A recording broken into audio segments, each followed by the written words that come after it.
Well, welcome back to day 2 of how to study the Bible. And one of the biggest reasons that people quit reading the Bible isn't the lack of faith, it's a bad starting point. And here are some common mistakes that beginners make. The first is starting at the page 1 and trying to read straight through like a novel. That sounds logical, but the Bible isn't arranged chronologically or by difficulty. Second, reading too much too fast. Many people think spiritual growth comes from volume, chapters per day, hours per week, but that often leads to burnout. So third, choosing books that are important but not accessible. Just because a book matters doesn't mean it's the best place to begin. Starting well isn't about being impressive, it's about being wise. So let's talk about some of the best places to start. The Gospel of John is one of the clearest introductions to who Jesus is. It's relational, it's reflective, and written so readers can understand belief, life, and purpose. John moves slower than some of the other Gospels, which makes it easier to absorb. And if you want to know who Jesus is and why he matters, this is an excellent starting point. The Psalms is a collection of prayers and songs. It speaks directly to human emotion, joy, fear, doubt, anger, gratitude. See, Psalms is especially helpful if you struggle with prayer or emotional honesty. You don't need to read it in order, just one psalm at a time is enough. The Proverbs focuses on the practical wisdom for daily life. Short, memorable sayings about relationships, work, speech, and decision making.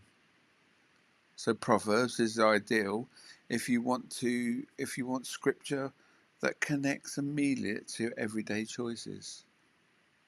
So now let's address the two books people often want to start with, but maybe shouldn't. The Genesis is foundational, but it includes ancient cultural practices, genealogies, and long narrative arcs.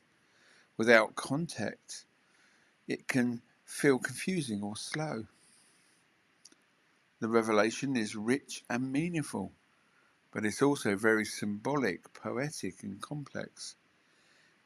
It was written to Pacific churches facing persecution, using imagery common to that time. So both books are really important, but they are better approached after you've learned how the Bible works. So let's talk about pace. Reading plans can be helpful, but they're not mandatory. For many beginners, slow reading is far more effective and than structured plans. So one chapter, one paragraph, or even one verse, read thoughtfully, is better than rushing through the multiple chapters without understanding. The goal isn't speed. The goal is connection, clarity, and consistency. So it's depth before distance. And here's a simple assignment for today. Choose one of the following. Read chapter 1 of John, read one psalm, or read 5 proverbs. Read them slowly and notice the repeated words. Ask what stands out. That's it. No pressure. So as we move forward this week in learning what the Bible is all about and how to study it, you see, it's not about how much.